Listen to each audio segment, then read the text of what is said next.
आज की वीडियो में हम बात करेंगे भाप चलित के बारे में। भाप चलित चार्ट क्या होता है, हमें क्यों बनाना चाहिए और इसे कैसे बनाया जाता है। तो सबसे पहले हम ये समझते हैं कि इसे क्यों बनाना चाहिए, क्या जरूरत होती है इसकी। हमारे पास जब D1 चार्ट है और हम ये मानते हैं कि वही हमारा प्राइम चार्ट है, उसी से हमें लाइफ के अपने सारे प्रॉमिस देखने हैं, तो फिर हमें भाप चलित की जरूरत क्यों होती है। एक्चुअल में जो हमारा D1 चार्ट होता है उसे हम राशि चार्ट कहते हैं, यानी साइन हम उससे देखते हैं कि कोई भी प्लेनेट किस साइन में प्लेस है। लेकिन अगर हमें उसकी हाउस की प्लेसमेंट देखनी है कि वो किस हाउस में प्लेस है या वो किस हाउस के अकॉर्डिंग रिजल्ट देगा, तो हमें भाव चलित चार्ट ही देखना चाहिए। वो हमें हाउसेस के लिए भाव यानी भाव के लिए बताया गया है।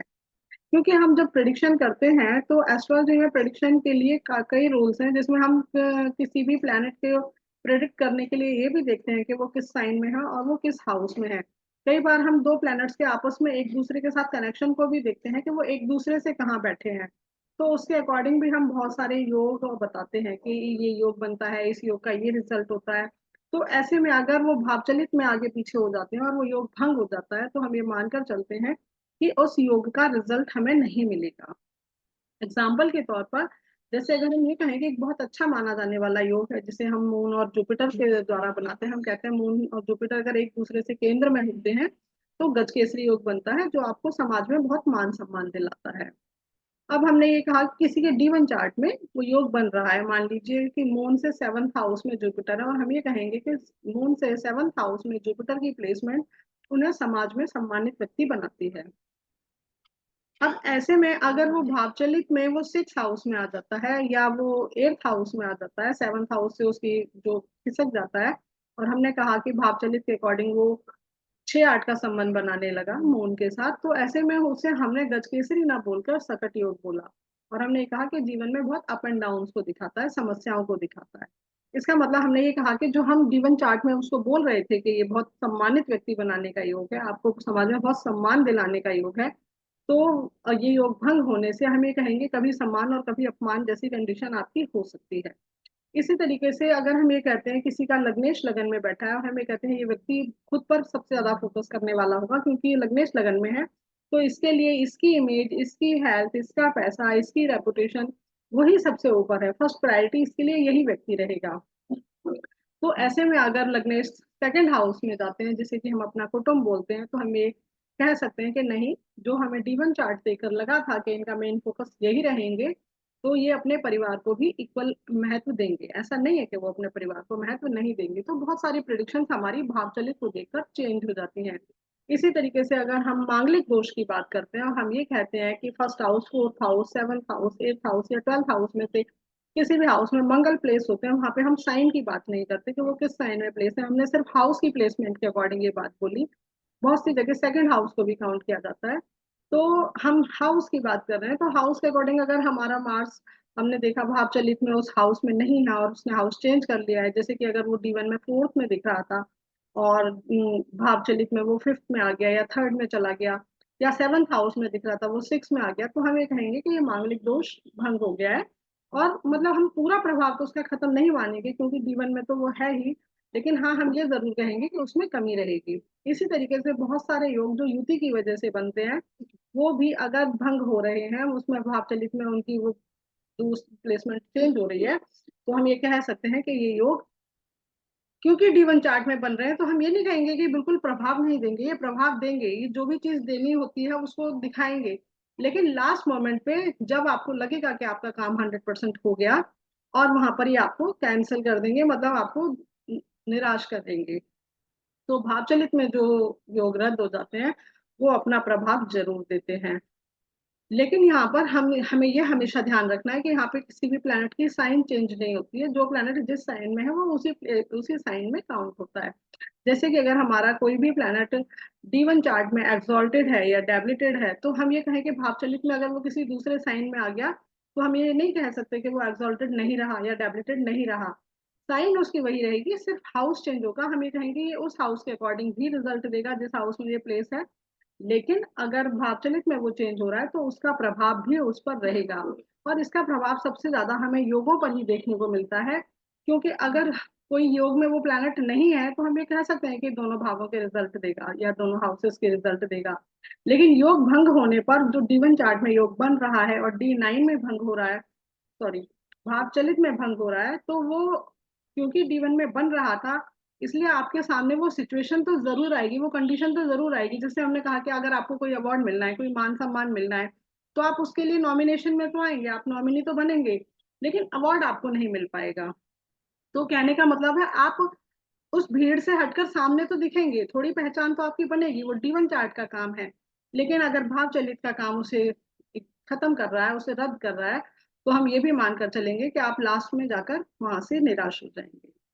तो इस तरीके से हमें भाव चलित को हमेशा देखना है। लेकिन अगर कोई योग हमारे एक्सचेंज की वजह से बन रहे हैं, क्योंकि हम ये जो भी हमारे योग होते हैं वो हम तीन तरीके से मानते हैं। एक एक दूसरे पर आस्पेक्ट होने से, एक दूसरे के साथ कंजक्ट होने पर, और एक दूसरे से एक्सचेंज होने पर, यानी एक प्लैनेट दूसरे के साइन में प्लेस है और दूसरा प्लैनेट उसके साइन में प्लेस है। तो एक्सचेंज वाला जो योग होता है वो कभी किसी भी कंडीशन में रद्द नहीं होता। जैसे कि अगर हम कंजक्शन वाले की सॉरी एक्सचेंज वाला जो योग है वो कभी किसी कंडीशन में रद्द नहीं होता। लेकिन युति वाले यानी कंजक्ट वाले और आस्पेक्ट वाले प्लैनेट्स के लिए हमें थोड़ा देखना पड़ता है कि कहीं इसमें कोई बाधा रुकावट तो नहीं आ रही है, कोई अवरोध तो नहीं हो रहा है। तो हमें उनको जरूर नोटिस करना है। अब हमें ये देखना है कि भावचलित चार्ट कैसे बनता है। भावचलित बनाने के लिए वैदिक में दो नियम बताए गए हैं। एक जिसे हम श्रीपति पद्धति कहते हैं, और एक दूसरा जिसे हम सम विभाजन बोलते हैं। सम विभाजन मतलब इक्वल डिवीजन, यानी सभी हाउसेस को हमने बराबर बराबर मान लिया, यानी 30 डिग्री का। जैसे 30 डिग्री की हमारी एक राशि होती है, एक साइन होता है, सेम ऐसे ही हमने 30 डिग्री का एक हाउस माना। लेकिन राशि जहां पर है वहीं पर फिक्स है, वो चेंज नहीं होती है, लेकिन हाउस चेंज हो जाते हैं हमारे भाव मध्य की डिग्री के कारण। अगर हमारे लगन की डिग्री 0 है, 1 है, 2 है, 3 है, या 28 है, 29 है, इस तरीके से अगर आती है तो हमारा भाव चेंज हो जाता है। कुछ पोर्शन उसका उसी हाउस में रहेगा। जैसे हम फर्स्ट हाउस की बात करें तो फर्स्ट में ही रहेगा, कुछ पोर्शन उसका हो सकता है सेकंड हाउस में चला जाए या 12th हाउस में चला जाए।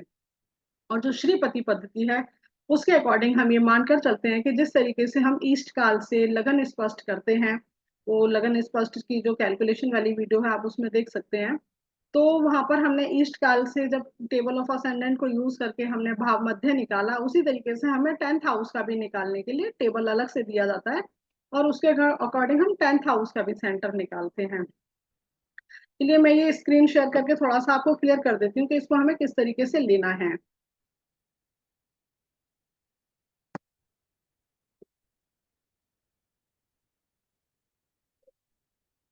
जो श्रीपति पद्धति होती है उसमें हमने ये